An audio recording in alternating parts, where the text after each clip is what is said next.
Hello everyone, it's Friday night and it is time for the Weekender once more.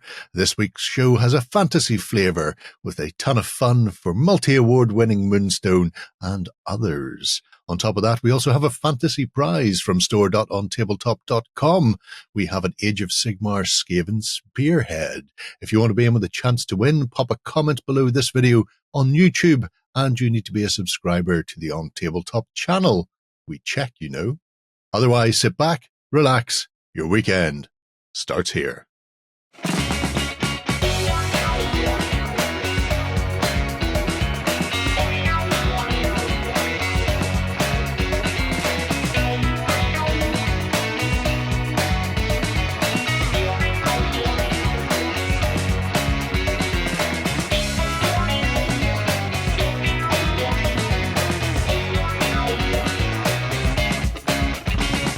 Hello everybody and welcome to the Weekender. I'm joined this week by Ben and Justin. Hello. For another week's worth of hobby news as we meander through the world. Mm-hmm. How are you guys doing? Keeping well? Good. Yeah. I'm going to move that out of the way so I don't keep clipping my mic every time I turn my head. I am, as people will have seen from the vlog this week, I am hip deep in a table build. Sounds good. Hip bath some in a table build. Armored clashy goodness. Oh, fancy smancy. Mm-hmm. I saw trains last week and Lloyd wasn't involved. So there you go. Oh, look at you go. Why would you look at trains if you're not forced to? Because trains are amazing. Steam trains, Justin. Old man. Steam trains. Old man. We've all seen the Pete Waterman Channel 4 documentary series. Yes. Yeah. Trains are amazing. Huh? Shocking. Youth of today. Can't get them anywhere. Some hippity hop star, he'd be out there like nobody's business. I even had some Werther's originals in my pocket. Oh, nice. Did they hand them out when you buy the ticket?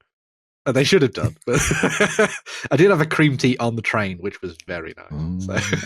Sweet. See, if you buy the first class ticket, you just get the old man starter kit.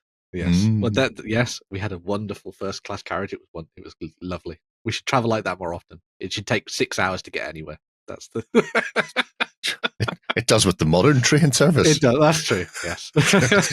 Steam's more reliable in many respects. They're not going far, but at least they get there. Right.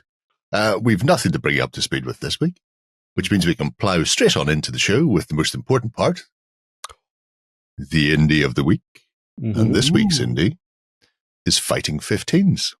Nice. Not to be confused with the Northern Ireland bun, the 15, because those 15s are different. They are diabetes in solid form. And if anybody ever comes to Northern Ireland, go to a bakery, get yourself some 15s. They're amazing. I heard Fighting 15s and I just went, is Jerry about to get an ASBO? I wouldn't have thought so. Because when I walk away, none of them are in a state to say anything good. Yes. 15 ounces of coconut, 15 ounces of marshmallows, 15 ounces of sweet sugar per bun. Wow. And condensed milk. And then it's made into a roll and then sliced. So it's like just a block of it's a block of diabetes. It really is. It's the sweetest thing you ever come across in your life. Anyway, that's not what these are. But if you are in Northern Ireland, have those. Any of our American cousins that come across and have one will just go into a sugar coma. Yeah. No. Jesus, they have sugar in everything. They have sugar in their water. No, they have high fructose corn syrup. Yeah, which is sugar. Don't worry, they're more robust against the effects of sugar than any of us. They have so much exposure to it. It's even in their bread. It's insanity. But these are tiny bands. 15s being the millimeters that most of them come up to. Interesting. There are, however, as you can see, they're fighting 40s. We'll have a look at those first because it's a very small range for 40s. There's even smaller range for 28 mils, which is cat girls, and I'm not going near that range.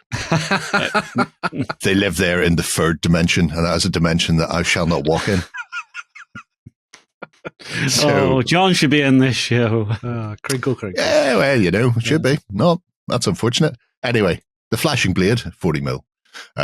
So if you fancy painting something a bit more woo, if you're a bit of a geezer or want something big and skirmishy. I feel more people should be doing skirmish games like Frostgrave and Stargrave and things like that. Silver Bayonet, even in 40s, because you are limited to a handful of figures. That is true. Yeah. You know, and they just project such a nice, robust look on the tabletop as well when you've only got a small amount of people skirting around the place. As you can see, metal cast miniatures. The 15s obviously are singles. I believe these larger fellows are going to be shields off for most of them. So still fairly easy to beat. The old school, I'm going to war and I'm balancing my helmet on my head look, which is a good look. It's worked for the Greek for thousands of years. Look, so it really is. Yeah. God bless them. See, I do have to wonder if Jerry's just wanting the larger scale building so that he can actually fit his hands in between and not have to like just... No, I'm fine. I'll just batter stuff out of the way if it's too close. Here comes the hand of God. Yeah. Italy terrain begun. Yeah. Yep. That's how it goes. I'd run the same problem just with bigger buildings. So you have the Greeks, of which there are many in a variety of stabby poses. Look at this. Look at this guy here. What are you doing, mate? And look at this one. They've gone full Troy here, haven't they? They have. Shields behind their head while they stab at people. Yeah. If a proper rake of Spartans were in front of them and just stabbing down with their spears, they'd be done for. Jerry, what is your profession? To go Hollywood. My profession? Bullshit talker. I was thinking that as well. There's a double bleep. So, we fear the Greeks. If they need something fantastical to fight, there are, of course, everybody's favourite Skellybobs. Look how happy they are. Look how happy he is. Jason and the Argonauts style affair. Yes. Yeah. Jason nothing wrong with a little bit of Harryhausen. And then, weirdly, you jump from ancient times all the way up to Romano-British and then Napoleonics. So, like I said, very small range for the 40s. There is Arthur, King of the Britons, despite the fact nobody voted for him. It's an outrage. I mean, he voted for him. I thought we were narco-singulus commune. You're just fooling yourself. Spanish and Portuguese as well. So, like I say, relatively small range. Portuguese, bigger, much bigger. We can see who likes what here, can't we? Did you know Portugal's the only part of Spain that speaks Brazilian? No. What? Huh? no, hang on. Isn't it that the Brazilian language is based off of Portuguese? Why? It's too early in the day for this, Jerry. Stop it. Anyway. Bad man. So yes, that's the Fighting 40s. The 15s, though, we'll look at their 18mm. Cheeky. 18mm are a range they picked up. So Black Hat miniatures, Napoleon in Egypt. So it's just the French Napoleonic side. But if you're wondering where they disappeared to from Black Hat, the answer is here. They live here now. They belong here. So you can get yourself the 18mm Napoleonic stuff. And we've been looking at a bit of Napoleonic Egyptian stuff recently. Thanks to the Shadow of the Sphinx upcoming. Yeah. So, some camelry. Yes. Got to have it in there. So. Everybody loves it. So many pretty camels in 15. Such a lack of them in 28. Just to annoy me. It ranks up there. No, you know what there's a lack of? There's a lack of baby camels. You want a baby camel? Yes. Have you never seen a baby camel? They are the cutest thing ever. I've seen one on a spit. Does that count? Less cute. Tasty, though. Anyway. So the what is that stuff. Weapon? What is that weapon? That's a spear. With a big wide blade. Big wide blade. Yeah. I guess the wider the stab, the more the blood. Don't know why they did it. To be brutally honest, it may just be a feature. For their own range of 15mm, they do a few different things in and around Napoleonics, and then also the Tannenberg medieval line, which is really nice. Can we guess how I ended up here? Was it because of these guys? It might have been. I'm still I not thought doing. you weren't doing medieval. No, not doing medieval. No, yeah. I'm not. Shut up. No, he can look at it. He can dream of it. Yeah. So long as he doesn't pull the trigger and doesn't buy nothing. Yeah. Yes. Did you buy anything, Jerry? No. And Jerry's gone all medieval. Who'd have thought it? Yes. Yeah. They're really nice medieval figures. For they are very Tannenberg nice. as well. Yeah. Not my favourite type of cavalry, as in they're not charging, but never mind. I'm sure. Well, I'm you sure can't have grin and bear everything, it. can you? No, it just looks like they're cantering around the back lines. Getting ready to charge. Mm. You two can do your Lords and Spearmen. I'm sure there must be a lot of ranges out there that cater to medieval and 15mm, but it's not necessarily a period that I associate with it. I tend to think of 15 being for like ancient stuff through to like moderns, and then modern side of things, and then kind of missing out the Middle Ages kind of thing. But well, that feels weird to me, because during medieval times, when the style of battle still have been like, same again, your big blocks of units it would have been, ranked up, ready to go. Yeah. Don't really know why you would think otherwise then for gaming. Yeah, it's just one of those things I've never really seen. Fair. Personally, as far as I can tell. But yeah. Like, I know Dark Ages and obviously Ancients and modern stuff, but then I'd never really twigged that there were actually obviously ranges out there that did medieval stuff. But oh, fear not. Somebody out there will be doing it all. But it's Here's one of those, a list. Yeah, but it's one of those ones where scales of miniatures have changed over the years, and 15s is relatively new in the grand scheme of things. As opposed to 25s becoming 28s, then becoming the sort of standard large figures, and then people playing with 6mm for years. I'm trying to think what size minifigs started in, because I think they were 10. It's peculiar. So as companies evolved, scales sort of crept in, and then it was a case of sculptors would sculpt things that they wanted to do, or companies would make stuff that they wanted to play. So they were hobby companies rather than companies for years. Yeah. And maybe that's why. So your introduction to 15s have come from a later point where companies are focusing on certain things, the likes of the Flames of War or whatever, Yeah. Look at those Teutonic Knights, though. They're lovely. Absolute sex. They are, though. Do they do any siege engines for this period? Do they do any siege engines? I'm sure they do. They're quite a lot of stuff kicking off in the Baltic period. I've not noticed them on this page, mind you.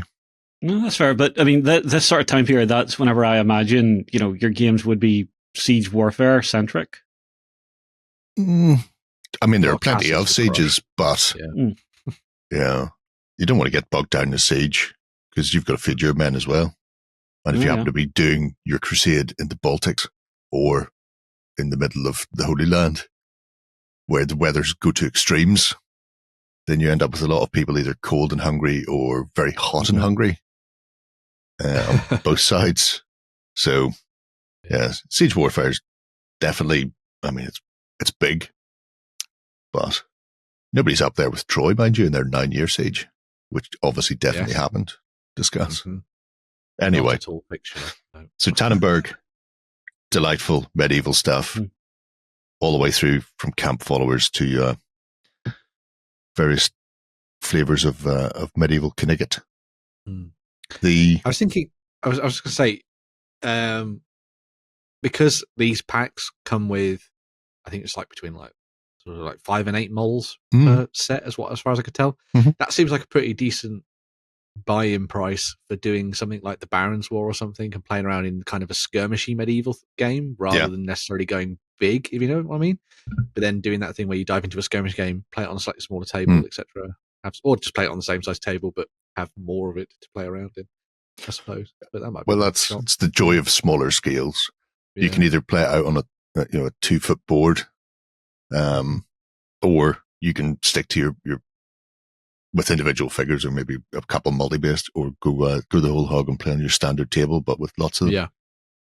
I've done it for Saga, for my Crusades. Have? Yes. So, same sort of idea. You can either multi-base or the other person I've seen using the exact same figures for Saga as I did for the Crusades. He singly based everything and shrunk the table size. Okay. So either is viable. Little Napoleonic stuff is quite cute as well. Mm. And obviously, lots of missing pictures. Where is Lloyd when I want him? What do you mean he's on holiday? How very last I checked, he may be in Poland. Right. Should have sent him a list of things to take a look at for me. Anyway, so that's the Fighting 15s nice range. Yeah. They have two other ranges in here. So Gladiator Miniatures. Again, more 15s, more substantial. Wow, okay. Fear not. That's a lot. There's your equipment. You should find your siege engines in there. There are some pictures in some of the ranges. Be lucky is how that one goes. So here we have Heffalumps. Our Indians, lovely Chinese chariots with the big umbrellas, so you don't get sunburnt when you're playing war, which is very important. It is, yeah. It's a touch of class from the officer corps there, letting people know who's in charge. I do like the Chinese army this period as well, the Imperial Chinese. Definitely not starting that period. Although if I was, it would be fun to do it on something like this. I suppose you could always wait to see what Wargames Atlantic come out with, because they're doing something potentially Chinese based, I suppose. That's true. Yeah.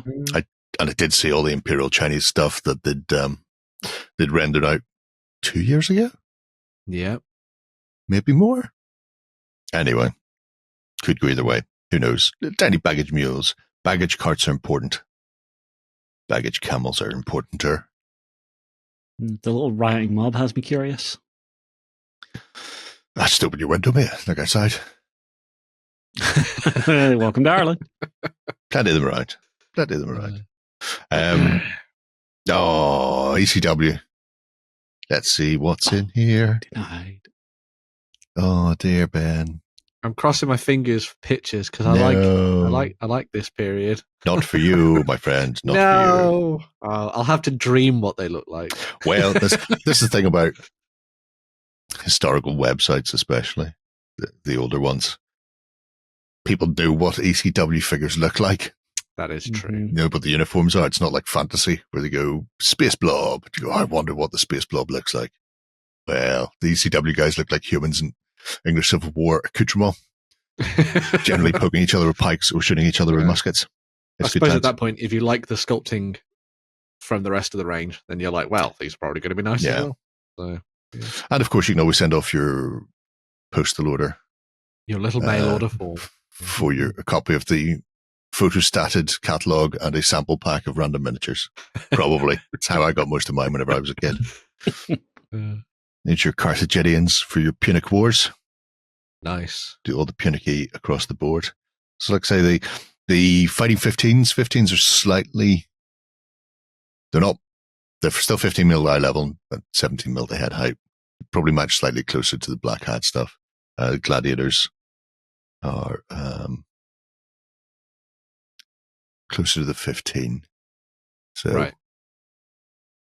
But across the board, you should have more than enough to get you into whatever you want to get into. The nice thing about all of this is there are a couple of free rule sets that come either with or very, very closely alongside Fighting 15s, which I thought we'd have a look at as well. Handy, yeah. So if I bingo that and we go to our last bit, which is the Martian Empires. By the way, the playing cards are quite nice. There's like 4 decks of reproduction Napoleonic playing cards.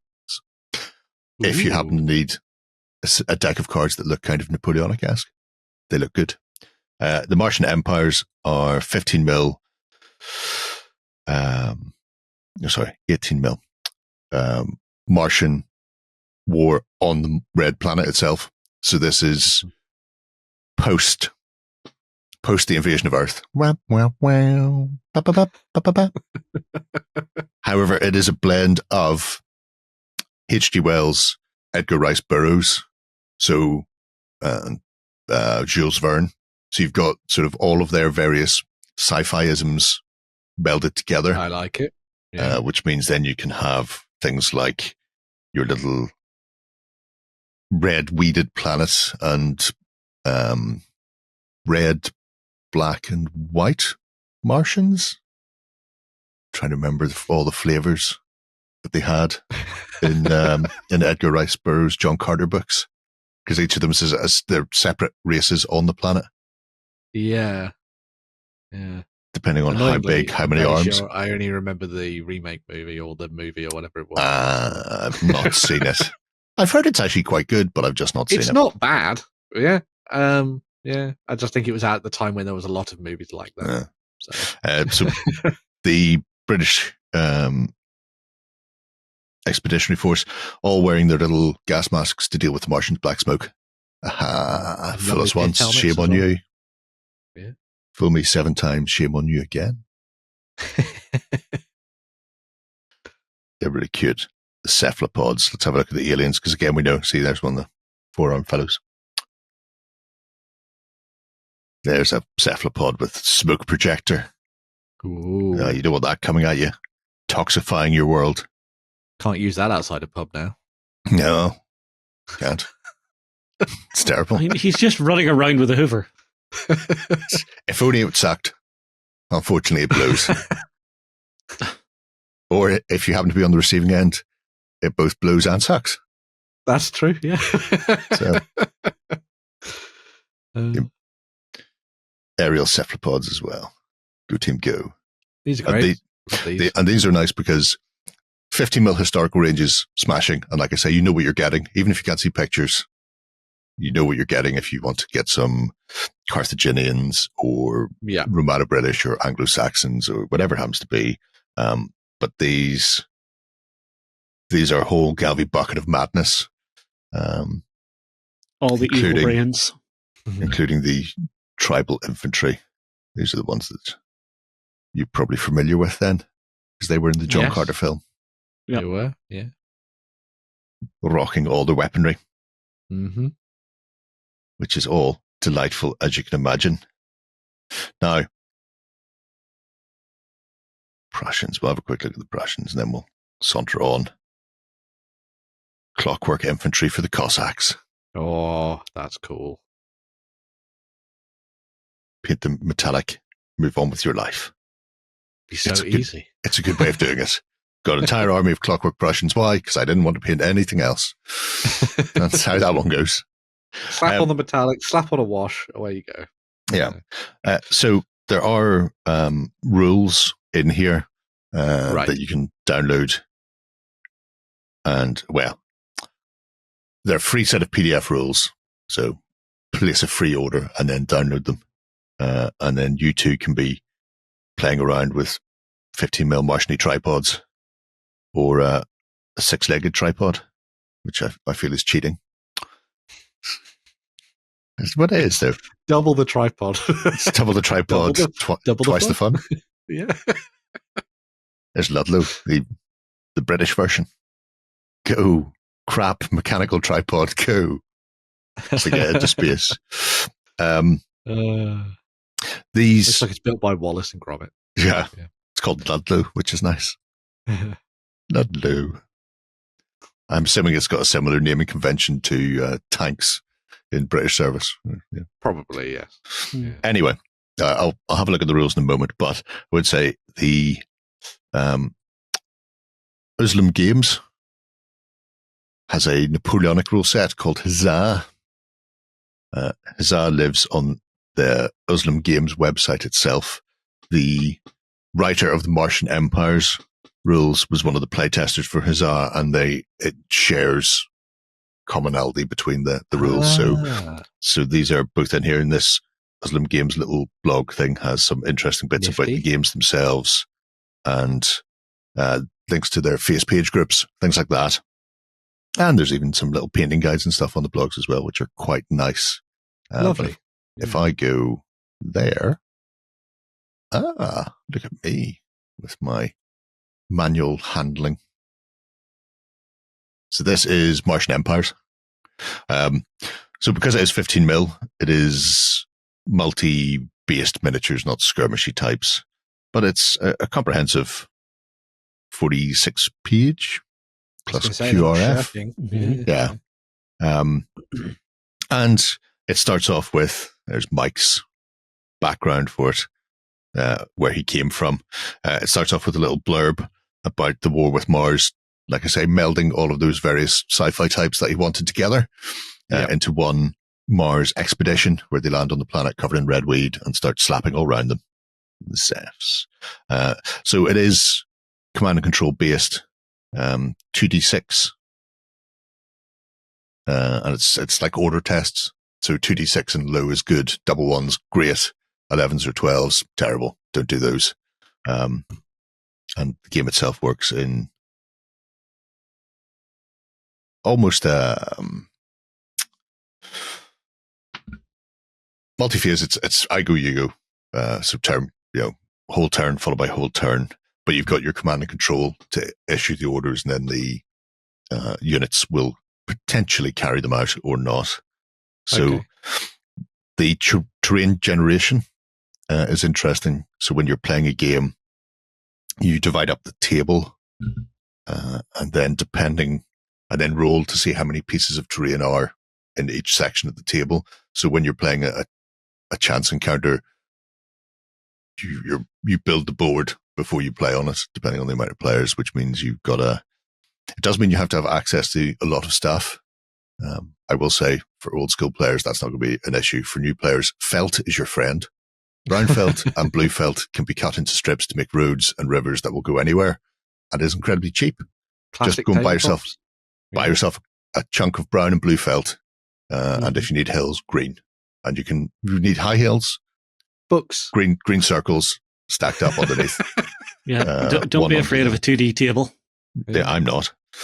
They are great. Anyway, so full rules are in there. Like I say, it's a command and control based game based on 2d6. So think your likes of your War Masters or Black Powders or that sort of thing.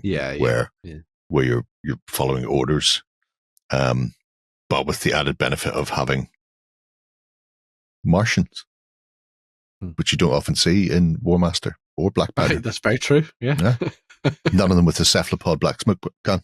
Anyway, so that is Martian Empires, but like I said, it is based off Hussar. And I was talking to somebody yesterday about trying to find a decent set of Napoleonic rules. You can also pick up Hussar for free from the Wargame Games website, and it contains 3 books, and it's done like this for a reason.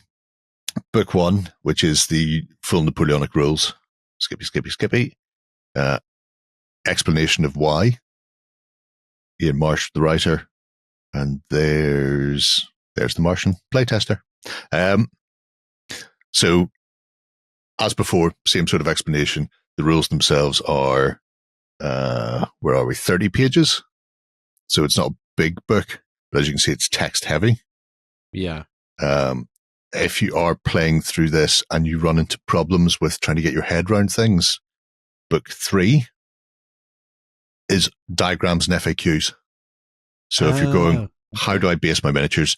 Once you've based your miniatures, you don't need that page again. It's just dead weight when you're carrying that to a gaming club. That's why it's not in the rule book. So book 3 is just there to explain threat zones, contacting, basing conventions, how you come together, and then anything that's come up. So the initial rule set was written in 2001. It was revised in 2006-ish, and they say they have no plans to revise it again because it works so well now, based on this chunk of FAQ type rules. So it's a solid game that's been played for 20 odd years now, 15 with the revisions, if you will. In fact, actually 2004, so almost 25 years /20. Shocking. Yeah. And then the last book is your army lists. And again, once you've made your armies out, you probably won't need to use this, because it has just the major forces you'd expect. Has the nations, and it's the sort of granular style of list building where units can be anything from militia up to elite and various grades within there. And as you can see, your experienced elites are going to end up being much better fighters than absolute dunger class D unreliable militia. But when you're playing Napoleonics and you have various actions that took place where you had maybe somebody who was press ganged into service and were very flaky, then all of the details in there, including bombardment ratings. So it is I don't want to say old school because it kind of sounds derogatory, but it's that old style of game. It's not one of these games where people go, we've stripped out all the rules, so everything is a D6 roll of a 4+ to make life easy, so you don't have to think or anything. But at the same time, then everything becomes relatively generic and bland. And depending on where you are on that scale, you'll either go, I really don't want this much in it, or you'll go, I really want to play the Napoleonic Wars, and this is a really good simulation of it. So it's running between game and simulation. It's the kind of game that you'd sit down with your opponent over the course of a whole day, and you'd drink plenty of tea and then some beer, and you'd sit and you'd sort of casually play through your turn and enjoy it, rather than sort of rushing through trying to get it done in 2 hours or whatever. Yeah. Oh yeah. This is you want to play, Badajoz. There you go. There's a siege for you. So you then work out who was there: Portuguese, Spanish, French, British, et al., and then work out the quality of the various regiments and the commanders that were involved, and all of that then comes together to actually put on the event that is that particular action within the Napoleonic Wars. So two really, like I say, interesting rule sets. And then the Fighting 15 range means you can play out probably less so with the Napoleonics because they've got a few of the more esoteric Napoleonics in there. But definitely worth a punt if you fancy having a look at something a little bit different. Maybe even, it looks good. Maybe even just getting into some small scale, either the 40 mil Silver Bayonet, Stargrave, Frostgrave type of blow up, or you take your Stargrave, Frostgrave, whatever, and shrink it down to 15. The important thing is at no point you play those games at 28 mil like they're written. You must either go bigger or smaller. Sod you, Joe. Right. We shall take a look at some news, I think. Coming to you from the center of Northwestern Europe. Covering board games, war games, card games, and all that you love. It's the news. Okay, then we're kicking things off in the news with a whole bunch of pre-orders from Goblin King Games for the multi-award-winning Moonstone. That's your favorite thing to say ever. Might be. I didn't write the article, and somebody's covered the article in the multi-award-winning Moonstone. I don't know who could have done that. Yeah. Who do we blame? Look at it, say multi-award-winning Moonstone. Yeah. Multi-award-winning Moonstone. Oh, that's weird. Is there only 4 miniatures in the new starter set? Multi-award-winning Moonstone. No, there's 8 miniatures in the new starter set. We'll get that, man. We're covering multi-award-winning Moonstones first. Okay. Multi-award-winning Moonstone. See, Ben thinks it as well. It's almost like it happened overnight, and I don't know. It must have been the little Moonstone goblins. The Moonstone goblins did it. The Psychopods did it. Psychopods crept in. Did you have news goblins in the background, Ben? Yes. Anyway, so Goblin King Games have got pre-orders up for the Shades, which is their newest faction for the multi-award-winning Moonstone, which is a fantasy skirmish game. This came through Kickstarter a little while ago, and the Shades are their fun dead, as we like to call them, which are all good, clean family fun. So Angerboda there is one of the 8 miniatures in the new starter set. And the starter set contains both the La Chevalte and the Shades. So they're 2 most recent factions. La Chevalte are a few years old now, and the Shades are coming this way very soon, straight out of the Deadlands. So the box set contains everything you need to get into playing the whimsical fantasy game. Multi-award-winning Moonstone. #Wham. Christ on a bike. It contains 3 Shades, which are the Never-Ending Nights, and then it contains the 3 La Chevalte fawns from the hunting party. So Jada, Chubs and the Hoff, I believe. And then both sides also have a large figure in here as well. So in this case, you have the Battle Bunny there, the big Lashevilt Angie Bunny with horns. And then, like I say, Anka Buddha is coming in for the Shades, which is a nice change from their initial long-serving Commonwealth and Old Dominion box, which both factions had 4 miniatures in them, but they were 4 sort of regular sized. So 4 humans against 4 goblins in that case. Although he did have Doug the Flatulent on his battle pug. So I suppose that was a little bit wee. But everything you need to get into playing, Muam is in here. So you get both card decks, your Arcane deck and the melee deck, because all of the game is card based. There are no dice apart from D4s, which are used as objectives, dropped from on high at the start of the game to settle as moonstones that need to be dug out of the earth overnight as you run from pillar to post, stabbing people up or spacking them around. So really nice starter set to get people into it if they've not come across it before. Yeah. And like I say, half of the set being the new Shades is particularly fancy. So the Shades, this is wave 1. There are more. There were more that were funded through the Kickstarter and will be coming later on. But to get people started, you have the big lass herself, Angerboda, the Frost Giantess, who is a little bit dead. Odin did his job well there, I feel. But maybe only 50% since one of them came back. She is fieldable for the Commonwealth, though, as well. So with Moonstone, you can field... there are 4 factions. Some models cross between factions. So Angerboda is Shades and Commonwealth, which means she could be run alongside the likes of the Nordic gnomes. So Joanna with her battle squirrel Ragnar, and young Jack and the likes could all be backed up by a frost giant. And she's absolutely brutal deluxe with that axe in this game. She has an ability where if a friendly model dies, the damage cannot be passively mitigated, so armor will not reduce the incoming damage. And with the Shades being resurrectable and resummonable and psychopumpable, it means you will almost undoubtedly end up with some of these little things dying on a semi-regular basis. And in fact, you can set it up to make sure they die. So out of the Deadlands are the risen undead, the spirits of undead who were at some point mortal in Tauber, but then there are also denizens who are just completely batshit insane. They live there. It's a separate realm. They were there before the mortal spirits arrived, and things like the tea cake of torment can be eaten to gain wounds back.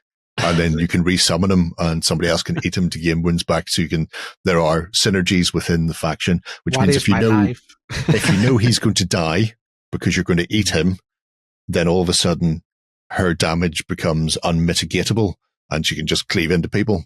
So hang on, just have it follow her. Every time she takes a hit, she goes nom and hits someone harder. Yeah. Can do. Although she doesn't have much energy, so you don't really want to be wasting it. On summoning psychopods. It's easier to let other things do that, or even to set them up to specifically be. I mean, if you throw them in and pick up moonstones or whatever, then your opponent's going to have to kill them. Otherwise, you're going to win the game. So there are ways and means to get that ability trucking, and once it goes, it won't stop. On the Risen side, we have the Never-Ending Nights. So along with the big giantess, these are the other 3 shades you'll get in the box.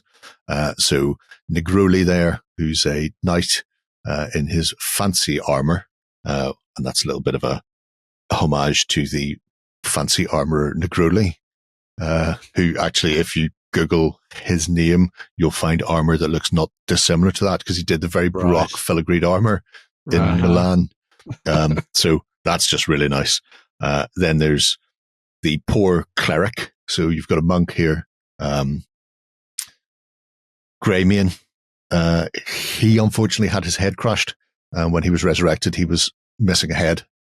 So they have to replace it on a semi-regular basis with other heads that they find lying around. Currently, he's a donkey. Okay, that's just crying out for a holiday special.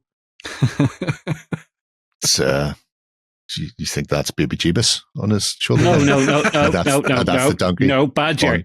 I'm thinking Christmas time. Hear me out. Christmas time. Yeah. Rudolph. He's not the dear, little then. donkey. Oh, Not a little donkey. Yeah. Baby Jeebus. Donkey. No, don't do that. Leave Baby Jeebus alone. We also have Very, a... Donkey. Ha ha ha. Oh, nice. We also have just need a... Just need a windmill to charge up. There we go. So, doable. There's also a skeleton crossbowman hiding behind his purveyors. He's called Sharif, and his little psychopomp familiar is called Sans. oh my god. Because everything is a joke to Tom and Susie and the others at Moonstone. Joe. Yes. You win this round. It's a really nice set of resin as well. Because I backed the Kickstarter, I have it all, and I've been unboxing it like Billy. So you'll see, people will see it in the not too distant future on unboxings. The other side, the shady bunch, then. So these are the spirits. You have Marley, Morag, and Senaara. The first mermaid we've seen, which means merfolk are a thing in the realm of Tauber. Although, as Tom pointed out, getting them to actually function in a land-based game is tricky.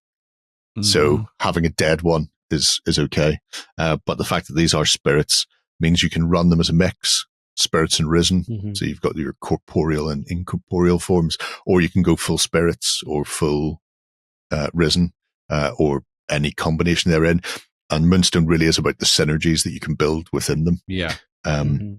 Morag is actually, it doesn't say there, it just says shades, because these are shades. However, Morag is also La Chevalte. Oh. So this box could be picked up to supplement the 2-player starter set. And then you could go from 4 up to 5 models per side just by the use of Good that, which is nice.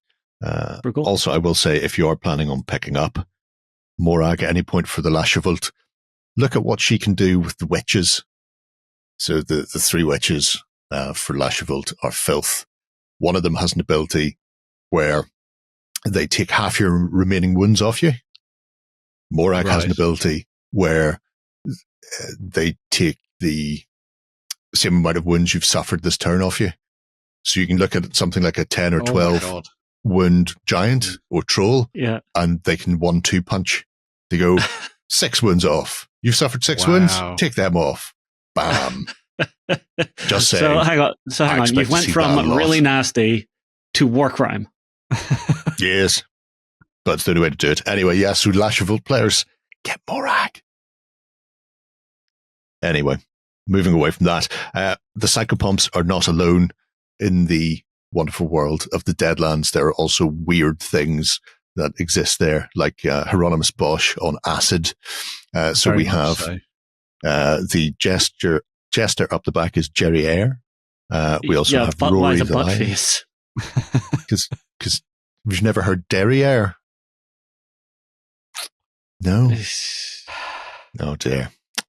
And Abracadabrus, the limb collecting fellow, who's attempting, presumably he was the one who found the donkey's head for Greymere. I didn't even notice he has a people parts lunch bag on his back. Yeah, well, he's going around picking things up, collecting all the bits that people throw away, like a womble, like a Deadlands womble. A terrifying, bloodthirsty womble. Don't need that arm anymore. A classic murder hobo collector. Yeah. Everything he uses gets reused. He's very much about the recycling. So yes, them coupled with the psychopomps show the sort of the 3 flavors of shades. You've got your risen, your spirits, and then alongside those, you also have the delight that is the denizens of the Deadlands. And together they've made a really interesting take on undead for a fantasy world that you generally don't see. Yes, the multi-award winning Moonstone, right up there. Looking forward to getting the shades on the table. A few people have already started doing battle reports as well. So there's been some interesting things happening. Can we get a supercut of the amount of times that Jerry says multi-award-winning Moonstone? Hashtag No, I don't have time for that. I would be in a nursing home by the time I was done, because he will continuously add to it, and he will add to it faster than I can edit. Hashtag Mwam. Right. Enough of Goblin King games. Star Wars Crisis Protocol. I've got some new boxes coming out. Yes. So moving away from that. The multi-award-winning Moonstone. Into some Star Wars Shatterpoint. So we've got some new bounty hunters and scoundrels. So we've got 4 new boxes coming for the game. So our first one is the This Is the Way squad pack. So in there we're seeing the Armorer, Paz Vizsla, and some covert Mandalorians who, I'm going to say it, are not covert. They look like they've been told stealth is optional for this mission. It's still stealth if no one's alive. That's true. Yeah, Makes sense. But what we're seeing here is some of the classic Mandalorians. So from like early season 1, whenever Mando was first like visiting them. Yeah. So we've got our guy with the massive cannon. Our Vizsla himself. It is. Yep. Our Rocketeer, and then another one flying. So really, really cool design. And it's going to be interesting to see what abilities these are going to add to your tabletop. Yeah, I kind of wish that the Armorer was in more of like a striking pose. I understand that they've done for that because that's like an iconic pose for her from the show. But I kind of wish that she was like ready to like bring the lamp someone, the hammer down on someone. Yeah, that would have been cool. Maybe after she cleared all the stormtroopers in the culvert that time, did she not finish in a almost surrender like stance where when the last one went down, she was half kneeling with the hammer ready? Yeah. That would have been cool. That would have been cool. Yeah. All right. Next up, we have We Don't Need Their Scum unit pack. So we're seeing Boba Fett, Dengar, Bosk, and IG-88. Hang on. Am I wrong? Is IG not from the Mando, or is it a different one? No, it's a different one. Okay. Yeah. Okay. Same type of bot. Different number. Okay. But you again, stick Baby Yoda to its front though. You could do. Nanny bot. You could do. And thank you for sticking to calling it Baby Yoda instead of this other bull that's crap. its name. Its name is Baby Yoda. He's after Chicky Nuggies. Of course. And now I can't not say Chicky Nuggies. Anytime I want chicken nuggets, I want some Chicky Nuggies. It's like word vomit. I can't stop myself. Don't laugh at me. Don't shame me. I will forever. Like boss. No, we've got a nice mixture of characters to add here. Yeah. So, we've got Boba Fett doing his classic, taking off with the guns out.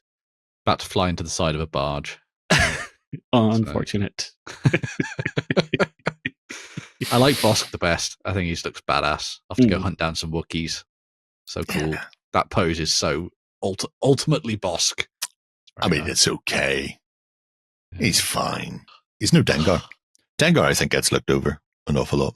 I really like the look of Dengar, even back on the thing, because he's got a hodgepodge of what looks like, that's an Imperial officer's breastplate. Mm-hmm. And then some of the other kit that he's wearing is very much a mishmash of stormtroopery type bits and some Mando type of hair. And then he's got his Lawrence of Arabia like turban. He does, yeah. To keep Have the sun you noticed off. what he's standing on? He has got a monkey lizard. Yes. In a crate. Special delivery for Jabba the Hutt. Yes. Yep. Salacious B. Crumb trying to make a break for it. And Jabba sent him to hammer down. Oh well. It's all right. He only stole 5 credits. Probably should have brought him in dead then. I'll teach him. Lovely set. Next up, we have the What Have We Here squad pack. So we've got Lando Calrissian himself, Lobot, and a couple of Cloud City wing guards. Yeah. Gotta say, this one disappoints me a little bit with the Cloud City wing guards. It feels like they had to stick something in there to make it a 4 miniature pack. Yeah, I mean, everyone knows Lando, obviously. He's looking very dapper. I like him. And Lobot's not wearing Han Solo's kind clothes. of like iconic model that you'd put in the set. But yes, it feels like, and the other guys. Yeah. he was overlord of Bespin. All these people worked for him. Yeah. That's like going, oh, Vader's here and he's got some 501st with him. That's a bit dull. Why has he got some 501st? Because he led the 501st. Why has Lando got them? Because they all worked for him. They were his bodyguard, protection, and police on Bespin. What else would he have? Does anyone remember the old show Entourage? Ice cream guy. No. Shocking. Absolutely shocking. And they look stunning. Look, they've got lovely brocaded outfits, and I'm pretty sure very nice outfits. Pretty sure Lando had of course, he's not going to let them roll out, making him look bad by not being stylish. That's true. Exactly. That's very true.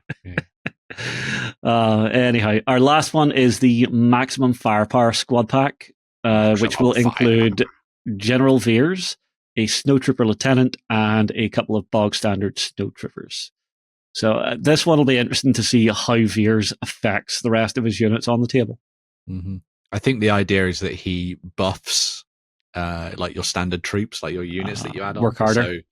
So rather than him being like a frontline fighter, he's kind of there to just sort of like make sure that other people do better effectively. So okay, now I understand. So it's him behind them with a blaster to the head going, don't miss. Yes. Him behind them by about 20 kilometers. Yeah. In an AT-AT. In an AT-AT. Yeah. Going, be better or I'll start blasting. Shoot faster. In your descent. Yeah. She'll generate me down shortly. This is nice. Where's this from? Is that part of trade that they've released? Or is I wonder if that's I'm not sure that that's actually been released currently, but it might be something that's on the horizon. You know? Yeah. They do nice They do good terrain packs, which is they've done them for like Tatooine style. Yeah. I remember the Tatooine one. But definitely something that would be nice to add to the table as well. But I think overall this is a nice mixture of new sets, so everybody's getting something to add to it, expand their forces. Yeah. It's very good. So no one's left out. Yeah, the other thing that's worth noting out is the Boba Fett set is a unit pack rather than a squad pack. So whereas all of these work as a full, effectively team that you drop onto tabletop just straight out of the box, these can be attached as support units to any other force that you have. So it works with the whole sort of mercenary. Yeah, pay me cash money, will murder. Exactly. I mean, with the exception of the Culvet Mandos, all three packs come straight out of Empire Strikes Back. That's Veers from the start on Hoth. Yeah. Then that's the Bounty Hunters when they escape. Yes. And then they arrive at Cloud City. Very so true, I wonder actually. if they're going through in some sort of sequence. Ooh, and then just trying to do things like that. Yeah. That'd be good. Yeah. I look forward to seeing Giant Sandworm next from the asteroid. Have we seen anything from the current cinematic universe being added to Shatterpoint? Thankfully not, no. No Kylos, no Rey, no Finn, etc. I don't think, no. Yeah. So, yeah. I haven't seen that in Legion. Aside from the Mando stuff, then, no? No, yeah. So, a bit of a shame. Well, it'll be interesting to see, because the further it expands, the more they have to work with now. Well, the thing is, they've got so many classic and/or sort of mid-level stuff that they could add in. Finding the most obscure characters to add in. Yeah. We'll see what they do next. They're not allowed to add in Peter Cushing, though. You get sued if you do that. That's very true.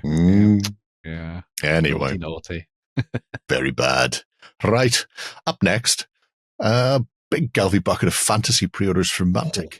The summer of sci-fi has come to a juddering halt, and all of a sudden the abyss is tearing open again, and the abyss of autumn. Bucket load of stuff is coming. So Kings of War, the Abyssal Army, is getting a chunk of upgraded / new figures, not least of which is the Lord of Lies, who had stats back in 2nd edition. He was a little fellow. Some rumor that he was an avatar of Oscan himself, one of the guys who caused the God War. But his rules have existed since 2nd. They've continued in more or less the same form into 3rd edition, but he's not listed as Lord of Lies now. The Manifestation of Baal uses those rules.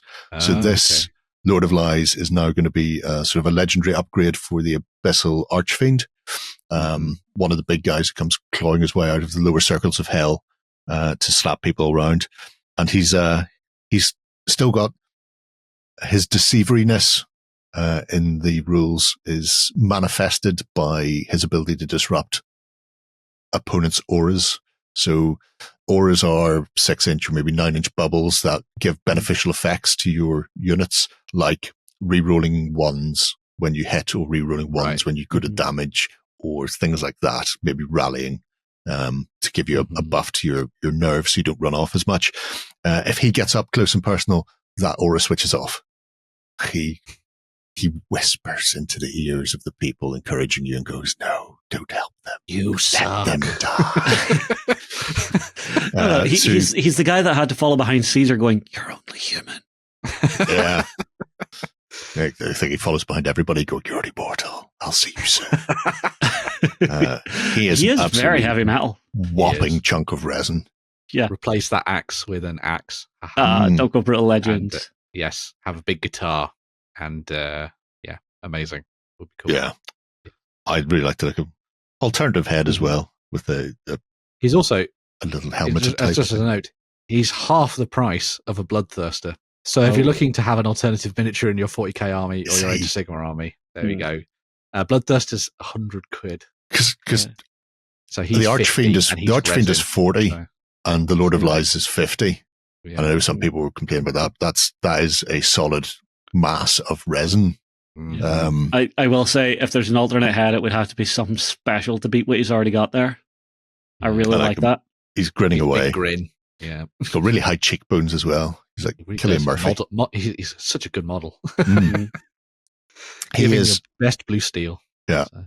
He is one of several new models for the Abyssals, including a couple of plastic sets. So here we have the Nagari. These are huge multi-part plasticky snake types. They come on 50 by 100 mil bases, although obviously for kings, you're just going to base them on a 150 by 100. So essentially chariot-sized. And speaking of auras, they actually have an aura that they throw out for the Abyssals. So they increase your rate of regeneration. So units that regenerate on a 5-up go to a 4-up, or a 6-up go to a 5-up, sort of a +1 regeneration bubble. So they're a really good support unit. At the same time, they can dish out a lot of damage. And the box, this is one of the most expensive regiment boxes. In fact, I think it is the most expensive regiment box that Mantic have done. Because rather than being a couple of sprues, it's each individual Nagari comes on its own sprue. So the torso and snaky body, which are multi-part and so sort of semi-posable, are there. And then the sprue contains all 3 sets of arms, weapons, and 4 heads. So you've got options in there when you're building them to try and make them a bit more diverse as well. But they are brutal deluxe, and they are accompanied by berserkers. Lower abyssals can become abyssal champions, so heroes. And if you become a beefy enough hero, you eventually get chucked into a gladiatorial fighting pit in the depths of the abyss, and they just get to, are you not entertained for all eternity, and get bigger and bigger. So these are ogre-sized lower abyssals who have become a champion, who have become the champions of champions, where some Scottish guy is blowing a whistle. And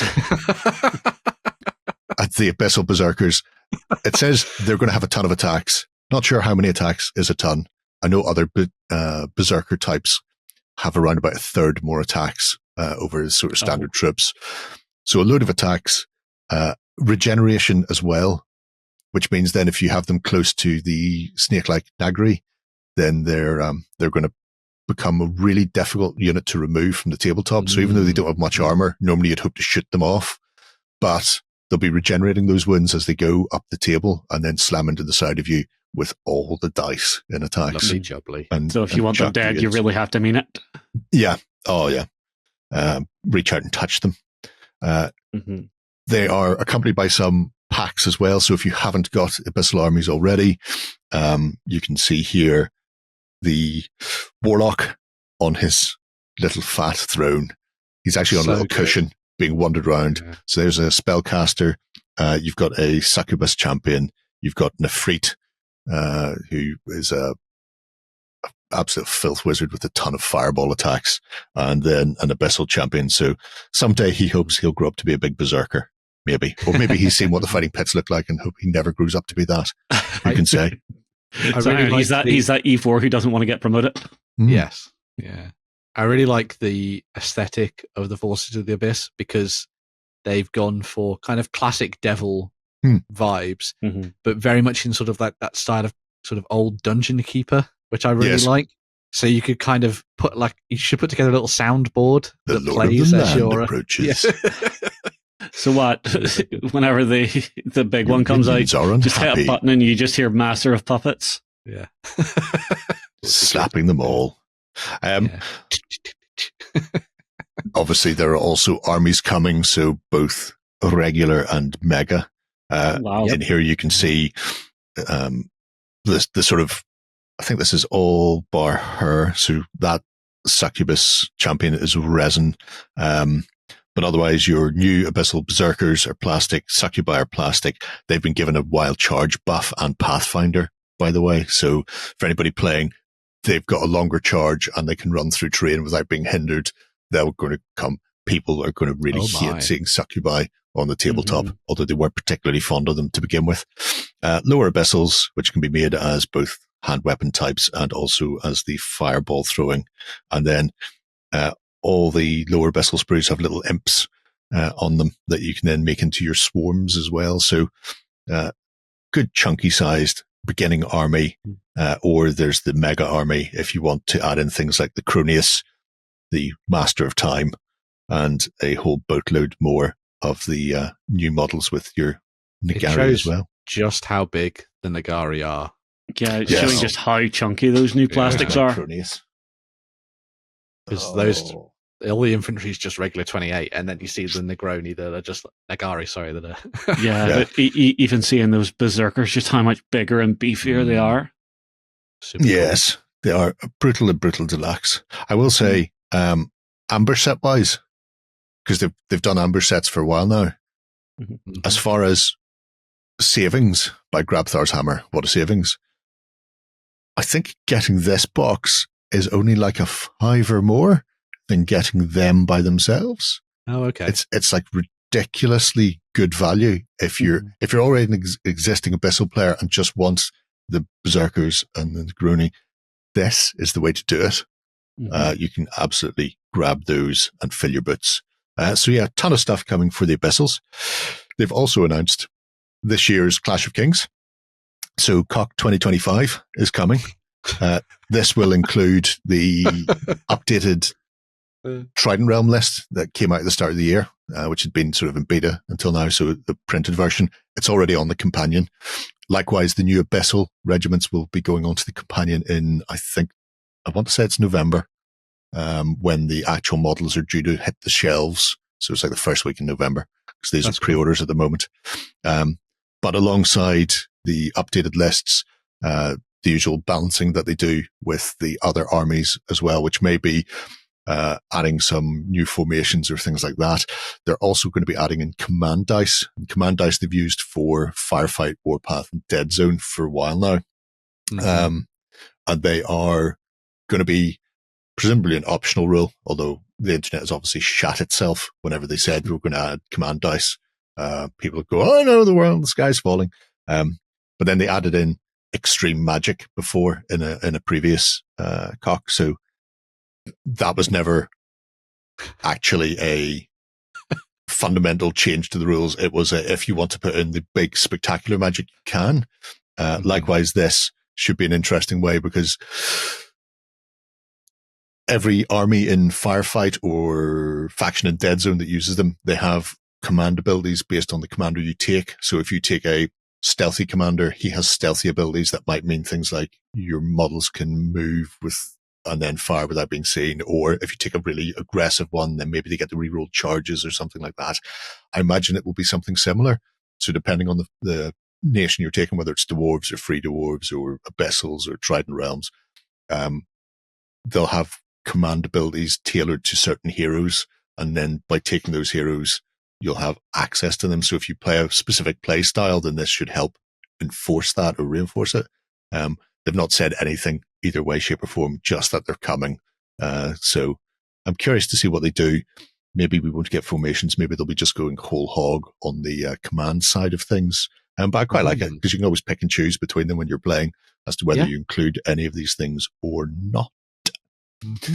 So pre-orders are up now. And like I say, I believe it's the first week in November for the release. I am very tempted. I was quite tempted by Ogres, and now I'm tempted by Forces of the Abyss. I was very tempted and then realized I own a Forces of the Abyss army. I went, I just have to buy the new stuff then. Yeah. So I did. It's good to be me. Beating around the bush. Yes. Right. Let's take a look at some post-apocalyptic madness. Yeah. So the folks at Bad Roll Games have released a new starter set for those folks who want to dive into Punkapocalyptic, which is their really, really well-loved little skirmish game. Bad Roll and Punkapocalyptic has been around for a very long time at this point. They've done their amazing miniatures in resin for a very long time. And it's always had this wonderful little scene of people that absolutely love the game. Whenever you go onto any of their social media sites or anything, you see loads of the stuff they do at tournaments and all sorts of different things and really big, impressive table setups and everything for their games. But yes, it's got that kind of really fun post-apocalyptic Mad Max vibe to it, but lots of other bits and pieces thrown in there as well. And that is very much showcased by this new starter set that they've done. So this comes with the Black Blood Children, which are, again, very kind of Mad Maxy, I suppose you'd say.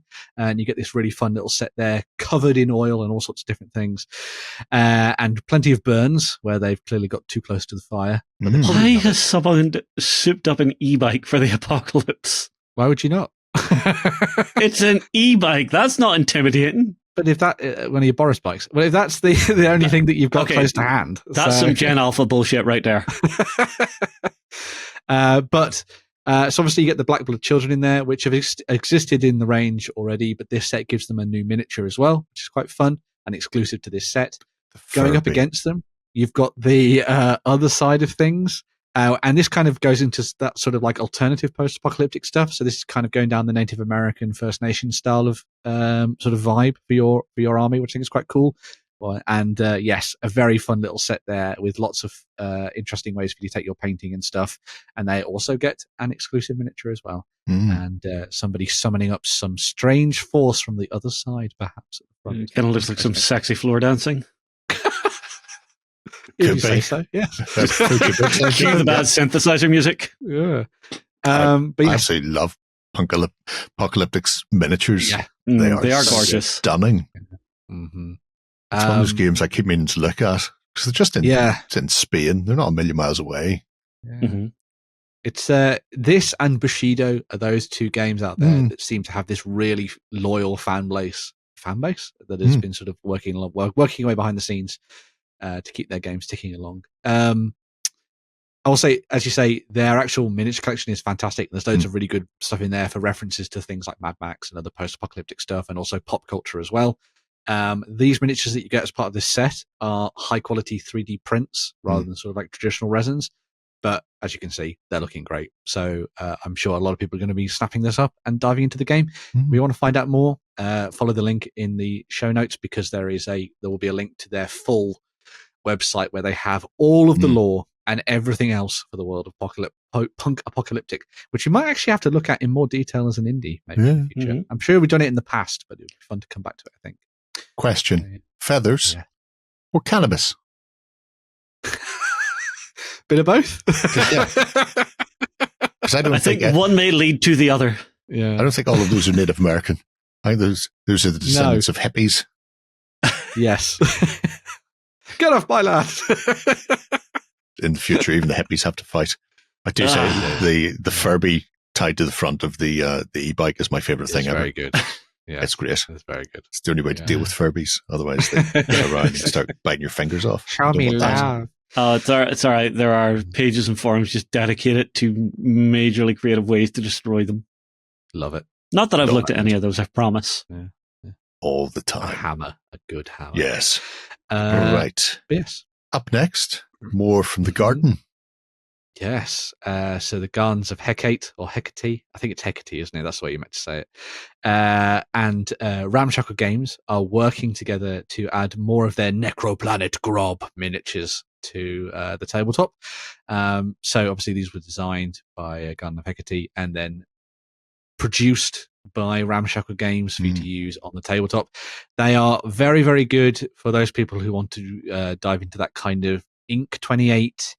28 mag indie scene where a lot of people are creating fun and interesting, unique miniatures for use in a variety of like one-page rule style miniatures games on the tabletop. Although, of course, these have got quite a nice kind of like rogue tradery vibe to them as well. So I think you could probably fit these into of early Warhammer 40k if you really wanted to at the same time. This new set are the commandos. The commandos. And so you get a commando leader alongside a gunner, a medic, a trooper, and a grunt. Grunt's that fellow there with the big mace. And presumably he's the medic. Oh, yeah. I make you feel better. Are you dead? You no longer feel pain. I don't know. That one is kind of tell me your chaos without telling me your chaos. Exactly. Yeah. A mace does the job. No, I was just going to go the horns on the skull. I really like the sort of monochrome style painting style to these. I think it works really, really nicely, especially against sort of like the Martian red earth. I also think you could do something incredibly psychedelic with these and paint them up in like really vivid, lurid colors, or go full Steve Ditko. Yeah, or keep the sort of monochrome look to the armor, but just change the visors and have weird things happening in the visors, like behind them. So either like ghostly faces or put on like TV things or something like that. I think it could be quite fun. And just use some of the Green Stuff World flip paints. Or yeah, that would be fun as well. Just this has such a hard 80s feel to it. Yes, I wouldn't want to go too mad with it. I would keep it traditional. People do like their grimdark nowadays. So yeah, true. Including myself, so it'd be good. I say really good. There's no obviously game to these, but you could use them with whatever you like. There is an extensive collection of Nekroplanet stuff you'd go and check out over on the Ramshackle Games website as well. Alongside, there's no game, but Ramshackle have been working on something. Oh, so they have been doing. Yeah, I must go and have a look and double check where they're up to with it, because they are working on a creepy little game. They have their fantasy world that they did, like the Boglin type thing. Yes. But these would be good, obviously, if you're going to be playing something alternative like Stargrave or 5 Parsecs or any of the other games that I mentioned. I should also say that Ramshackle are doing like the Lord's own work, working with loads of individual creators to bring their stuff to the tabletop. So there's lots and lots of people out there like Miscast and everyone who design miniatures kind of like bootleg style, kind of like just making it in the back of the garage and just coming up with cool ideas and sculpting things. And then Ramshackle works with them to bring it all to life on the tabletop, which I think is really nice. So if you're looking to get your hands on some indie miniatures, even more than that, I know they certainly did. I don't think they've stopped doing this. If you sculpted something, and you wanted them to cast it, you could get them to, you'd send them your green, whatever, that you'd sculpted. They would send you back like 10 masters and then would just add that to their range. So for people doing little weird things, because I know there's a guy on YouTube from Ireland who'd done, he's forever doing weird, gribbly looking things like that. And Ramshackle just went, yep, grand, here we go. There's yours back. He went, it's just so weird seeing something he'd sculpted come back in multiple resiny forms that then he could use to convert further. I think what's quite interesting about that as well is that a lot of people are very tempted to just go down the 3D printing route and design their stuff in a digital format, whereas this continues that handcrafted, hand-sculpted style of miniatures. And as I say, there's nothing wrong with, as I always say, there's nothing wrong with 3D printed stuff anyway, but it's nice to be able to dive into this kind of hand-sculpted collection and see where it all comes together and what people do with it. But yeah, loads of stuff, as you can see there. All of that. From all sorts of different creators. Much to look at. Oh, yes. Ooh, the little sculpting. Yep. It's all freaking weird. It's a kid. I think I'm going to die. But who would have expected anything less from Anna? So, yeah. It's all good. Mantic's death ray is particularly fun. Mm-hmm. Find use for him somewhere in a game doing something, I'm sure. Yeah. Not sure what, mind you. I'm sure it will. It's all good to it. So yes, great stuff there from Anna and Ramshackle as well. Yep. Right. A final bit of news. And for once, we're coming away from fantasy and science fiction and back down to reality. Yes. So we have a little bit of news from the folks at Bolt Action as we are seeing some Hungarians come to the tabletop. So these are some of their mountain troops. So the first thing we have is the mainline infantry section. So this will be like the core backbone of your Hungarian force. So you've got your NCO in there, you've got an LMG, and you've got some SMGs in this squad. So these are, if you're wanting to fight and play in and around that area, definitely a good shout to start with. They've then got the border guards who, okay, these guys I find a little bit funky, a little bit weird, because you're border guards, but they're technically the more spicy unit because they can have a flamethrower.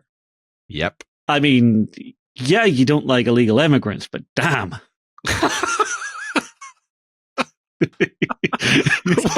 That's not where I thought that was going. But there we go. Everything we've said that you had your head in your hands for today, none of that's been half as bad as what you've just said. I was only kidding. Oh, dear. Yeah, the thing that I quite like about this set, this particular one, is I think it really flows into the new edition of Bolt Action and where they're trying to take things. One of the things they've done is they've tried to make it so that specialized forces really work as intended. So all of these guys with their sort of mountain hopping abilities and things like that are going to be diving through terrain and all sorts of different things. Yeah. The good thing about the border guard as well is that they fulfill that role of an engineer platoon in the new edition of Bolt Action as well, which I think is quite nice. So they'll be able to use their flamethrower and all that kind of thing to dig people out of cover, but also defend cover quite nicely as well, which I think is a good start. Yeah. Then our next one is, I cannot pronounce it, the Gendarmerie. Gendarmerie, thank you. Yes. Coppers, fuzz. Yeah, with their fancy hats. They found those. They were left over from Napoleonic Geberg's years. We're having those.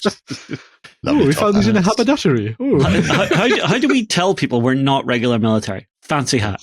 Yeah. Perfect plan. Fancy hat, lads. But yeah, another great set. Yeah, but I mean, these guys actually did get dragged into like regular fighting during the war as well. You know, I don't think anyone got any like downtime just to continue doing what they were doing. Yeah, I found the Hungarian, because I did a little bit of reading about the Hungarian forces during World War II. Yes. And I mean, obviously they ended up fighting for the Axis, but I think it was very much a kind of, I don't really want to do this, but I guess we're economically tied with you, so we have to kind of. Yeah, well, the interesting thing was that they were on the Axis side, but they didn't really want to be. And by the time they decided they didn't want to be, it was just like, well, sorry, lads, we're already here. Well, by the time they didn't want to be, the Germans invaded and went, we're occupying you now. Yes. Yes, don't worry about Russia. Don't worry about Russia. Yeah. Russia's the one you need to be scared. By the way, we're here. Yeah. We'll put a fascist leader in charge of you anyway. Yeah, still good. Yeah. Alongside all of that, you've also got a Hungarian tank crew. So you can actually have, properly uniformed officers poking their heads out of your tanks and stuff. Ooh, it's handy if you're using a mix of captured vehicles as well as your own. Mm-hmm. Yep, very true. Yeah, I think they actually have made one of the Hungarian tanks a Toldi, was it, Ben? Yeah, so the Toldi light tank's one of the ones they've added in. There are a couple more vehicles that are specifically Hungarian that they've done for the range as well, but this was just one of the ones I wanted to throw in there, and it looks quite nice, obviously. Yeah, obviously you can fit it in with the rest of your Hungarian force. So and if you have any regular Wehrmacht vehicles, you can set the appropriately uniformed guy into it. Exactly, which is a nice touch. And then you also get the 3 dismounted ones in that set, so you could use those as maybe objective markers or something. Yeah, very true. Yeah, good stuff. You too can be trying to rescue a Hungarian tank crew. I will say, I know 3rd edition is coming. Yep. But if you're interested in those, pick up the 2nd edition campaign book. Mm-hmm. That is the best campaign book they have released for Bolt Action. Nice. Bar none. And I have most of them. Not just for the background, but because Fortress Budapest, because there was like 100 100-day siege of Budapest through the city into the old city and finally into the castle itself, and that plays through all of it. It also gives you lists for Hungarian and like you see the color plate that I showed you. So there's some really interesting bits and pieces in there, along with the actual campaign itself. So a lot of background and a lot of really good scenarios, which are all going to be fully compatible with 3rd edition. Excellent. I know this because 3rd edition hasn't changed so much. I put that book back so I don't lose it. Otherwise, I tend to put stuff on the floor and then roll over it. And I don't want to do that. So let's be tidy for once in my life. Right. We'll take a quick swish, and when we come back, we'll round out the show.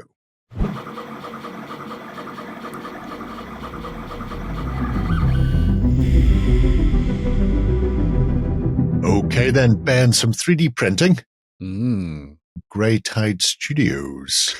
Yeah, so I'm fairly sure we've had a look at these folks in the past because I did my 13th Company Space Wolves using a lot of their bits. I have talked about them on an XLBS back in day, but I wanted to come back to them at the moment, at the turn of the tide, because they are also now doing a campaign for their Crimson Lords. So for those folks out there who were very upset by the Blood Angels release and the fact that there wasn't much Blood Angels in their Blood Angels. The lack of bangles on their bangles. Yeah. No bangles, no wings, just flappy bits. Boo. The folks at Greytide have stepped in and are going to be doing a huge amount of bits and pieces as part of this new campaign over on My Mini Factory. For you to dive in and get your hands on all the good stuff. As you can see, they're going to be doing heads, weapons, shoulder pads, cloaks, accessories by the bucket full, effectively, for you to dive in there and make dangly bits to hide the dangly bits. Dangly bits to hide the dangly bits. Everything you'd need to just basically bolt on to the official kits from Games Workshop, and away you go. As I say, I've picked up their stuff in the past and really enjoyed it. Their Primal Hound stuff for the Space Wolves is phenomenally good. It's a really great way for you to dive in and build up a very thematic looking force, and not having to rely on the old kits that are for the firstborn stuff that don't necessarily all work. The heads kind of still work with the Primaris stuff. I've done that for a lot of my assault intercessors, and obviously using all their weapons and things like that. But yeah, the stuff that they've done for the Primal Hounds is just solid, and it all comes out really, really nicely. I dove in as part of their campaign they did, which will probably be similar to the Crimson Lords one, where they did STL files but also physical stuff through Only Games. So you're able to get your hands on all the bits and pieces printed by them, and the quality of it was top-notch, chef's kiss. Little tiny bits and pieces you had to kind of like snap off and things like that, so some of the supports and things. Yeah. But otherwise, it was just really good stuff. And it stuck together reasonably easily with just plastic glue, even though it was resin, rather than having to use super glue on everything, which was very good as well. So handy. All my stuff hasn't popped off, so it's good. Yeah, I made it all stick with plastic glue. It was great. That is not advice. No, it's not. You should do it with super glue, but I don't know how you manage it. You're melting one side and it's trying to just like grab onto a smooth surface. I suppose this is indicative of what the bangle sort of thing will be. Yes, with bucket loads of heads and they have been arms and stuff, previewing it all over on Facebook and social media and stuff like that. So and it's meant to be coming out fairly soon in the next couple of next month or so, I think. So you've not got too long to wait for that one. But in the meantime, if you're looking for extra bits and pieces, they have plenty of stuff in there. There's loads for those people who collect things like Dark Angels and Black Templars and pretty much every other Legion you could think of currently, to be honest. They've done loads the of most stuff. Unnecessary set. The Cursed Company stuff, yes. Well, if you want to do some Legion of the Damned. Legion of the Damned, yeah. No, I don't. I have Legion of the Damned. Don't need any more. Yeah, because you're one of the lucky people who has all the nice models. No, I remember I had the old metal set. John was meant to paint them for me as a gift. He didn't. And I don't think I ever got the minis back. Famous for only really having a squad, and nobody was ever seen higher than Centurius, the veteran sergeant. And then at some point, GW went, you know what they need? They need tanks and dreadnoughts and full command and medics for some reason. And you're running it. They've gone from being Is your medic just a guy with a flamethrower? No, I've no idea. You're going out, brother. It's a really nice. It's a really nice paint job. Yeah, I mean, I'm really liking the Ghost Rider vibe. Yeah, super cool. Motorcycle hero. Nicolas Cage. But yes, all the stuff that Greytide have done over the last little while has been really good, really top-notch stuff. Obviously, you can get it all 3D printed, or you can go over to Only Games and you can get their stuff via their physical print side of things as well. Another one, the Only Games sets they do will easily cover maybe 2 or 3 squads. My 750 point army, obviously I've not used every single bit on every single miniature because that just might be a little insane. But yes, so like some of them have backpacks, some of them have a shoulder pad, some of them have 2, some of them have different head options, all that kind of thing. But it managed to cover my entire 750 point army as it stands currently of Space Wolves very, very easily with just one of the kind of like base packs that they do. But yeah, it's good that they have those 2 different options for those people who just want to get their hands on the stuff and don't have the ability to do the 3D printing side of things, which is always nice. So yeah, very fun. You too can play as your traitor army of Dark Angels. Yeah, they should be dealt with. Yeah, somebody needs to do them. Gulliman has words. Yeah, not him. I like the fact that they've really focused in on the key components that generally theme a Space Marine Legion. Yeah. So making sure those key parts where you would expect to see the iconography or a different weapon type that's specific to a chapter. Yeah. So very happy with that. It's one of the things, like, obviously, you know, the move to Primaris was a good one in the sense that it gave the Space Marines a sense of scale and stuff compared to regular humans and the other miniatures in the range. But obviously that move has meant that they've lost a little bit of their individuality as unique chapters.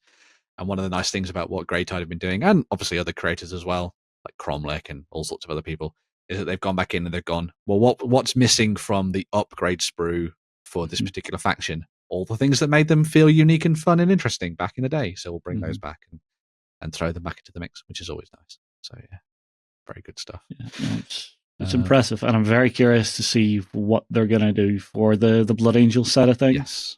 Yeah. Because, you know, they have so many like particular units that the Blood Angels would have that they can really have a play about with.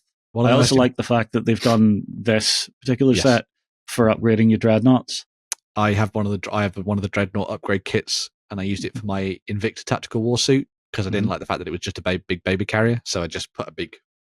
You give it fully enclosed. Fully enclosed. Gave it proper shoulder pads and everything like that, and it looks frickin' sweet. Yeah, I'm guessing you never bought a Nemesis Dreadnought. No, I didn't. it was the real baby carrier. Yes. I would also say that if you don't want to go through Only Games and you have a particular Etsy seller or something like that you really like, Greytide have put a list of merchants together, which you can go and check out, which contains a list of everybody via their website or Etsy or whatever that will do your printing for you. So if you are looking to get your hands on this stuff and you have a preferred creator, they'll probably be there somewhere for you to dive and have a look at. And there are a lot of them. All over the world as well. So hopefully your shipping won't be an issue. Yeah. So have a look. And see what you think. I think that's the one thing that screws a lot of people over is just, oh my God, it's coming from somewhere random in, Indochina. America, for example. Yeah. Well, America, big culprit. I don't know if you've seen the shipping charges from America, but I've seen it on a few things, and the American Postal Service I have been a little bit butthurt recently. So, yeah, anywhere where you don't have to ship internationally is always a winner. Very much so. Blah blah blah, carbon footprint, blah blah blah. Because I care about that. Well, I mean, the less money you have to spend, the less money the government has to print. Therefore, lower carbon footprint. Yeah, see. That's how it works. That's not how anything works. But sure. There you go. Oh dear. But yeah, go and check out Greytide, especially if you're somebody who missed out on the wings on your Blood Angels, because they have wings. They have wings coming for your wonderful. What are they called again? Sanguinary Guard. Sanguinary Guard. Yeah. Those are nice. Or if you need a rather lovely blood chalice. Yes. Sup from that. For Dracula. # not vampires. Did you win one of our prizes? Find out on our prize claim center over at OnTableTop.com. Here we list all our previous prizes and those who have won. If you see your username, fill out the form to claim your prize. All prizes must be claimed within 30 days. We have a couple of Kickstarters to see us out. Yep. First off, all the colours of the rainbow. Yes. So, Steamforged Games recently, this year, took over ownership of War Machine. And obviously that also came with the P3 Paints range as well from the folks at Privateer Press. And P3 Paints are making a return with a Kickstarter set up by the folks at Steamforged. That is already doing great guns. It is already funded. They will definitely be making it to the tabletop once again for people to use to paint their miniatures. They're going to be bringing back the classic range alongside a whole host of new paints. There are 110 bottles on their way alongside 28 unreleased paints as part of that collection. They will cover all of your sort of classic paints as well as your metallics and your shades and everything else in between as well. One of the things they have said they've done is that they have fine-tuned the formula, as we hear with a lot of painting ranges at the moment, so that it's a lot easier to work with and there is a lot more pigment in that paint for you to do your work with. I will say, back in the day, wasn't necessarily a fan of things like their reds, greens, and yellows and stuff, but their metallics were lovely, and I enjoyed using their metallics on pretty much everything I had back in the day when I was playing War Machine, and also 40k and everything else as well. They're very good. I had their pots for a very long time until they all turned to ash. Really? Mine are still going strong. Some might have been. I do have cold black. I use them to death. Yeah. Cold black's an amazing colour, by the way. Yeah. Especially if you're a Dark Angel player. Yes. Looking for a nice shade colour because it's a delightful sort of turquoisey black, dark greeny. It's an unusual. Ooh. Don't be fooled by the term black in the cold black. It's not a pure black. It's just a really dark blue. Yeah, it's like pre-socks. Although I will say, Ben, you did pick out the three colours that have always been a problem child colour for every single paint range. But Games Workshop, their Citadel range, as much as people malign it, they've got solid reds and yellows now. They're not just going to droppers, you're going to have the option. No, you care. So you have the option to go with the dropper bottles if you like. But if you prefer to have your paints matching the old style, then you can also get the little flip lids as well with a little tiny well in the thing and stuff. That kind of thing. So if you don't want to have to buy an all new racking system, yes, if you've got a lot of P3 paints in your lovely racking system next to your painting table, then you can just get the old tubs if you like, the little lids on the top, which is nice. Welcome pack's a nice idea. Yeah, so the welcome pack's attached to a bunch of the different pledges, alongside the option to get your hands on busts as well. So there's a new bust of Sorsha that you can dive into and get your hands on as part of this as well, which is really nice. You can either get a starter pack of 10 paints, which has been designed for you to just basically have all the basics, effectively. And then on top of that, there is a one that takes you up to 50, which is another sort of curated set. And then there is a large set of paint, which gets you pretty much everything from the Kickstarter that you'll be able to get your hands on as well. So a couple of different options there. Some ways for you to dive in and just test things out if you like. But then if you want to dive in whole hog, because you love the P3 range, then you'll be able to get your hands on those as well. There are a couple of videos and stuff on there from luminaries within our wargaming circle, like Lynn John and stuff as well, who have been testing the paints. So you can go and give them a watch and see what you think of their sort of view of the paints is and their perspective on it as well, since they tend to do quite a lot of that stuff on their channel. So go and have a look and see what you think. But yeah, P3 paints, they're back, baby. It's like being back in the mid 2000s, 2010s. Noughties. Yeah, it's all cool. We're going back to school, lads. I've just got out of college and I'm at university. Yeah, way back in the long ago, whenever War Machine was one of the prime games in our industry. I had hair down to my waist and I was a rocker. And you liar. I did. I had hair all the way down to my waist. Pixar, it didn't happen. Fine, I'll find it. We'll put it in now. Wow. It's like looking in a younger mirror. Who am I? It is freaky that we've been doing this long enough now that you can actually see differences in the entire team whenever you look back. Yeah. God. Anyway. 7 days left on P3. They are Yes. massively funded. Oh, So yes. it really just will be a case of what unlocks they find between here and then as well. Pretty much. From the very, very massive Steam Rule Ring, Steamforged Kickstarter to a little bespoke one, courtesy of Hayland. Now, for people who are aware of me, of my love of indies, you may have already seen Hayland Miniatures because they took over the Studio Miniatures Zombie range. Yep. This is for a game called Skirmish Ragers, where essentially you are survivors against the zombie hordes. This was the whole idea behind the Studio Miniatures line that Hayland have now.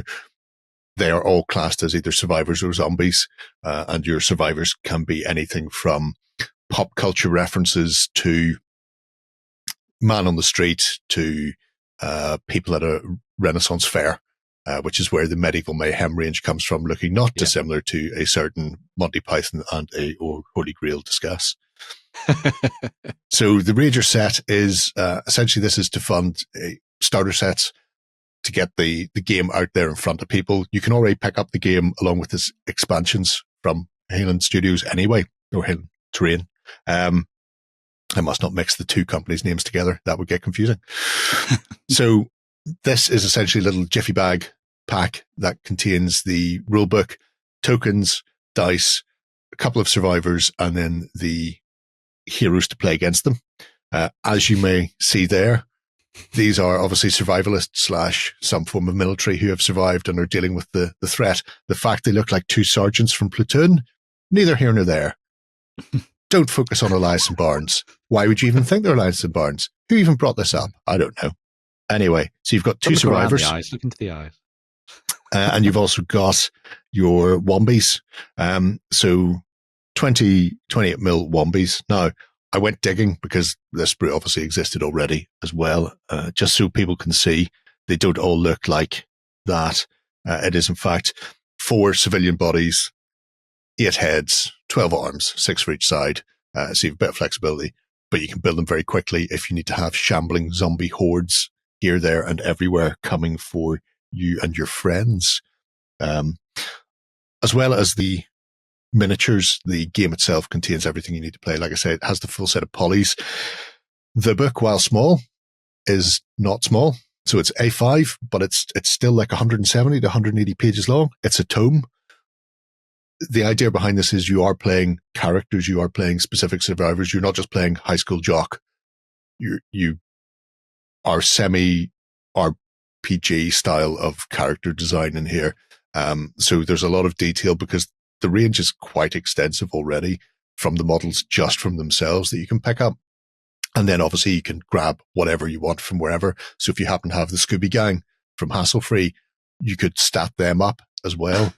If you've got a specific type of miniature you want to use in a zombie apocalypse, like Shaun of the Dead, if you want to do Shaun and Nick as the 2 survivors, you can stat them up as well. So the whole game itself is quick to play, but quite in depth with the character building and campaign side of things. So you can play a lot of games and over time see how your little band of survivors get on or get absolutely nuked.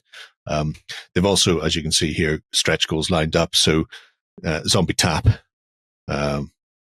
regular and minty version. Chris as well. Hank is also coming. So obviously the idea behind this is to make the starter sets so that they get them out there in front of people, but they've also got some stretch goals in mind. So whether it happens to be somebody from a military organization who may or may not have had a tar man in a basement that they shouldn't have been storing, or whether it's some sort of investigator who strayed too close to the fire / zombies, then those are in there as well. So there's a lot of really interesting stuff coming. I particularly like I've not had a chance to dive into the rules, but I've had a look at the rules section of the sort of the campaign sections. And I like how the focus is on the character design, more than a ton of sort of generic gameplayisms. So you can if you want to have poor Mulder and Scully in there as well, get absolutely booked, you can. They'll teach them to go in with a torch instead of going in with a flamethrower. That would have made them more survivable. But being able to pick out your pop culture icons and then put them into the middle of a zombie apocalypse and see whether or not they'll survive is always good. And there's a lady with a pig mask on, which I believe is from some sort of horror movie that the kids like. I'm not aware of that though. So bit of soul. Yeah. Is that what it is? You know what I would love to do with a game like this? Just everyone at your gaming club who's playing, just put your names into a hat and then create yourself for the zombie apocalypse or whoever of the group you've picked. Oh, how to lose friends quickly. I've got to start up, Justin, you say. I think that could be this is what very I think amusing. of you. I think that could be very amusing. Yes. So many fights. There are obviously a few different pledge levels and add-ons. So if you need a boat ton more hard plastic zombies, you can get them into a big horde. If you've picked up something like The Walking Dead in the past, then you probably already have enough walkers to do you a lifetime. I know I do. But if you want more flavors of Walker, there's a few different packs, so you can get the all-in sort of starter set for 50 quid.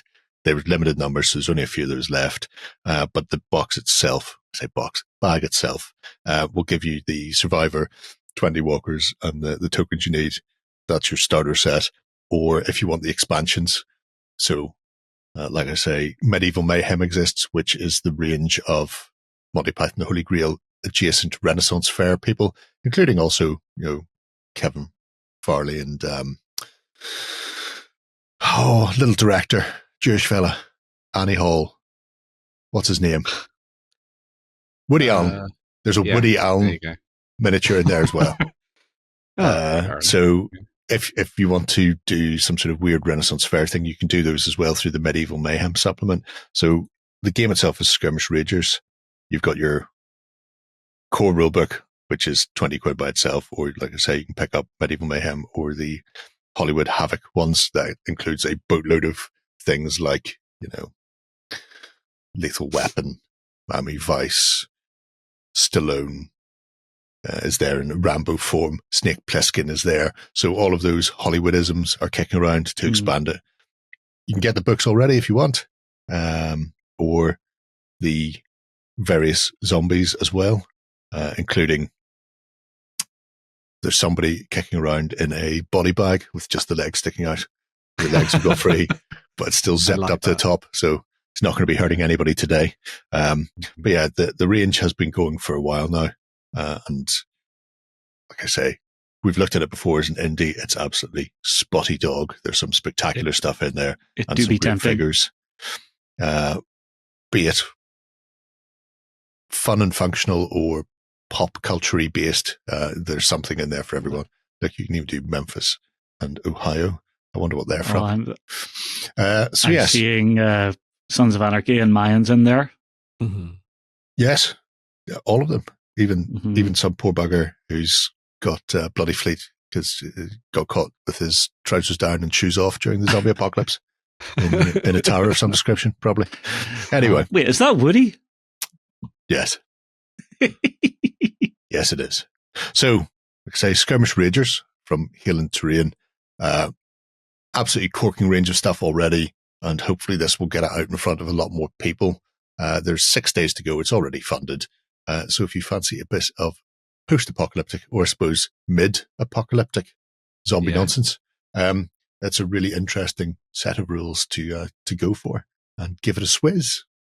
Right. That wraps us up for another week. We shall return on Sunday to find out what John's been up to with his hobby time. Ooh, I know. I'm not telling.